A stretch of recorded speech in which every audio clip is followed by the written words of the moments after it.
What's going on, guys? It's Simo. So today I'm going to be teaching you how to play Yu-Gi-Oh! In 2019. Now, this video isn't designed for a brand new player who doesn't know much about playing Yu-Gi-Oh! This is more designed for the player who knows how to play already, at least at a very basic level, and say maybe they started playing back when the game first came out, but then quit for a very long period of time, or maybe they took a break during the Synchro era, the Xyz era, and they want to catch up and pretty much refamiliarize themselves with the game and start playing again. But the thing is, Yu-Gi-Oh! Has undergone some significant changes, some of which of the most impactful happened only within the past few years, so I want to make this video that kind of covers all of the big changes, namely the summoning mechanics, you know, the rule changes and things like that, so that you guys can get up to speed and start playing Yu-Gi-Oh! In 2019. But before we get into it, if you haven't already, be sure to subscribe to the channel and hit that notification bell so you guys don't miss a single upload. And if you really love the content that I produce on this channel,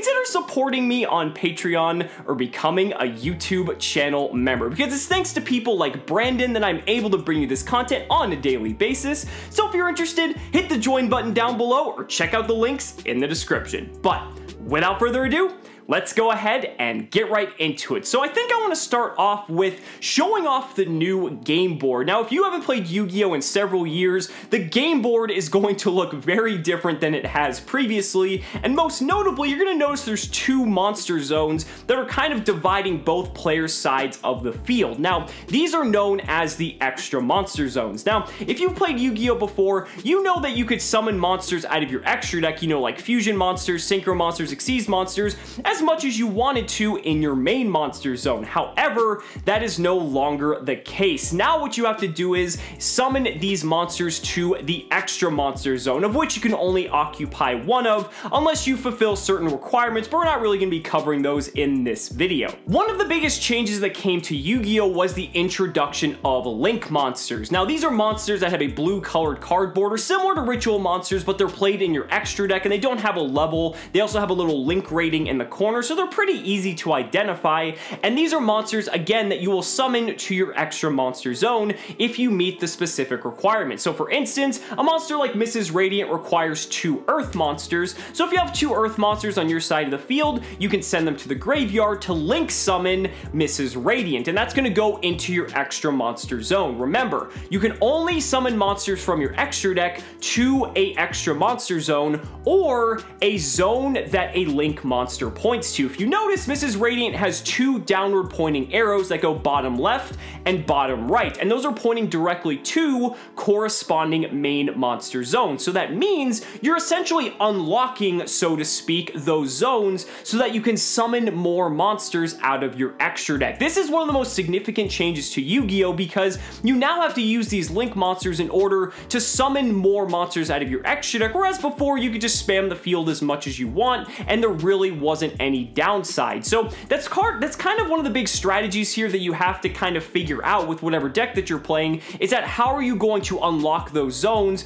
to make your strategy as effective as possible. Now, when it comes to Link summoning, I have a specific video covering Link summoning, as well as a video covering all the summoning mechanics that I'm going to be talking about in this video. So if you want to check those out, I'd highly recommend it. But for the purposes of this video, I'm trying to keep it short and simplified. Otherwise, this video might be over an hour long. So just keep in mind that Link summoning is the most important summoning mechanic you're going to want to learn, because it kind of unlocks the ability to use all the rest of the summoning mechanics to the best of their ability. Now we're going to take a step back and cover all the older summoning mechanics, starting off with synchro summoning. Now, synchro monsters are defined by their white colored card border, and again, they're played in the extra deck. Now, very similarly to Link summoning, synchro monsters are summoned using specific materials that are listed on the card. Now, the thing is, very differently from Link summoning, synchro monsters require what's called a tuner monster, and a tuner monster is listed as a subtype next to maybe where it says warrior, spellcaster, something like that. You'll see the word tuner. So when it comes to Link monsters, you just need 2 monsters of whatever requirements the Link monster needs. With synchro monsters, it has that same requirement, but one of those monsters typically has to be a tuner as well, meaning you you have to play these tuner monsters in your main deck and somehow get them onto the field before adding up the total levels of all the monsters using for a Synchro summon to equal that of a Synchro monster. So for instance, Stardust Dragon has a level of 8, so you have to have one tuner and one or more non-tuner monsters whose total levels equal 8, and that way you can just summon it out onto the field to the extra monster zone or a zone that a link monster points to, and that's really all there is to it. A few years later on though, we got Xyz monsters. Now Xyz monsters are defined by their black colored card border, and these also take advantage of monsters' levels, but rather than adding up to a certain total, Xyz monsters require you to use monsters that have the same level, and then you overlay them on top of one another to summon the monster from the extra deck. So for instance, a card like Evil Swarm Exciton Knight requires you to have 2 level 4 monsters. So if you have 2 level 4 monsters on the field, you overlay them on top of one another, summon the Exciton Knight, and place it in the extra monster zone. This goes for any sort of level. You basically just see how many stars or rank that the Xyz monster has. You can also check down in the card text, it'll tell you exactly what you need, and that way you just overlay them and summon the Xyz monster. Xyz monsters also have effects that require you to detach materials. So what this means is that the cards that you use to summon the Xyz monster are now underneath the monster and are considered that monster's materials. So you might read a card effect that says detach 1 material from this card, which basically just means to take it and put it into the graveyard, and that's how you're going to trigger a majority of these Xyz monsters effects. Pretty simple, but definitely something good to know. Now wrapping up the summoning mechanics, we have probably the most complicated summoning mechanic of all for last, and that's Pendulum summoning. Now, Pendulum monsters are denoted by their like half monster, half spell appearance. They just have a lot going on. They don't really look like a traditional Yu-Gi-Oh card, but that's okay. So we're gonna break this down as best we can. Now, I definitely have a video discussing more about Pendulum summoning in depth, so I'd highly recommend checking that out because I'm gonna make the most simplest explanation I possibly can for the sake of time. But when it comes to Pendulum summoning, each Pendulum monster can be used just like you normally would. You can summon them, you can set them, it's pretty straightforward there. But also because they're half spell, they have the ability to be placed in the spell and trap zone where you see the blue and red diamond shapes, otherwise known as the pendulum scales, on the farmost left and right sides of the spell and trap zone. This is what is known as the pendulum scale. If you notice on the pendulum monsters, they have a number corresponding with the same color diamonds on the cards themselves. You can play them face up in the pendulum zone. Let's say you have one that has a scale of 1, and then you have another one that has a scale of 8. Then, by conducting what is known as a pendulum summon, you are able to special summon as many monsters as you want from your hand into main monster zones, or from the extra deck into extra monster zones that have levels between 2 and 7. Yeah, it's a little bit complicated, but basically you're able to special summon as many monsters as you want, going by those guidelines, as long as their levels are between, but not including, the numbers on their pendulum scales. Again, I'm gonna highly recommend you check out my pendulum summoning video because it's a very complicated mechanic, but it's one of the strongest mechanics in the game, even to this day, and is definitely something you need to educate yourself on. So that's it for the summoning mechanics, but what other changes has Yu-Gi-Oh! Undergone in the last several years? Well, one of the biggest is that the player who goes first actually doesn't draw a card on their first turn. Yeah, this is something that's crazy because back in the day, whoever went first just had such an unfair advantage because you drew to 6 cards and there's really no reason to go second whatsoever. But now, because the turn player doesn't get to draw their first card,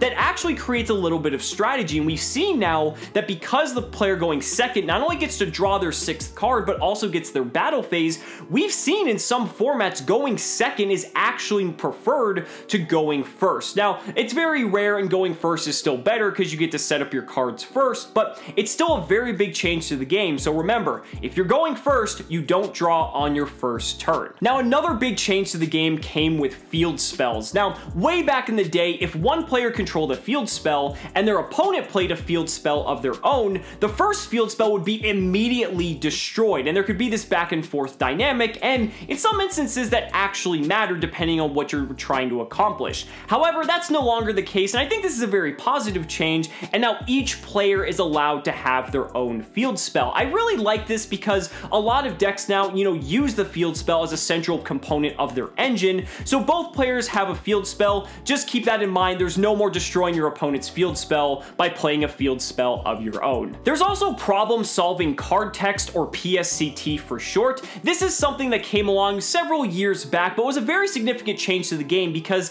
it essentially standardized the way that card text was written. So there's plenty of articles online. I'll maybe even link one down in the description for you guys to check out. But basically, you're going to want to familiarize yourself with the jargon and how cards are worded. And by learning this, you're going to be able to know how every single card works in the game, because now that it's standardized, where before there was words like select instead of target, it was kind of just all over the place, but now it's become very simple and definitely one of the best changes Yu-Gi-Oh! Has undergone. We also have new SEGOC, or simultaneous effects go on chain. I did an entire video covering this as well, but in short, before, when you had two effects that might trigger at the same time, whichever one technically triggered first would be chain link 1, and then the other one would be chain link 2, whereas now you get to dictate which of those cards you want to set up in the chain to be chain link 1 or chain link 2. Again, definitely check out the video I did on this. I go way more in depth with it, but it's a very significant change, especially with multiple triggers hitting in the graveyard. Definitely a very good change. Now, wrapping up this video, we have card erratas. Now, if you played this game way back in the day, you might remember some of the most powerful cards at the time that might have been on like the Forbidden or the Limited list. Those cards have actually come off the list, yeah, but the caveat is some of them have actually received some pretty heavy erratas, so they're nowhere near as good as they used to be. For instance, a card like Ring of Destruction, instead of both players taking the damage at the same time, you as the player using Ring of Destruction will take the damage first, then your opponent will take the damage. So this means there's no more draws that can be forced with a card like Ring of Destruction. If your life points hit 0 first, that means you're going to lose before Ring of Destruction fully resolves, so that way it kind of alleviates that draw issue, but now it's a way for Ring of Destruction to be back into the game. And there's plenty of other cards that received heavy erratas as well, like Crush Card Virus, Dark Magician of Chaos. So if you're considering playing any of these cards, definitely be up to date on the most recent version of their card text, which you can just check out in the wiki or the most recent printing of the card. Hell, even Chaos Emperor Dragon got an errata, so just keep that in mind. So guys, that's gonna do it for my brief rundown on how to play Yu-Gi-Oh! In 2019. Let me know down in the comments if there was anything else that I forgot that you feel would be important for other players to know. I'd really love to hear your thoughts. So guys, thank you so much for watching the video. Be sure to like the video as always, subscribe to the channel for more amazing Yu-Gi-Oh! Content, and if you found this video helpful, consider backing me on Patreon or becoming a YouTube channel member, because just by showing your support in any way that you can, you're investing in my ability to continue bringing you amazing Yu-Gi-Oh! Content. So thanks so much again, and we'll see you next time.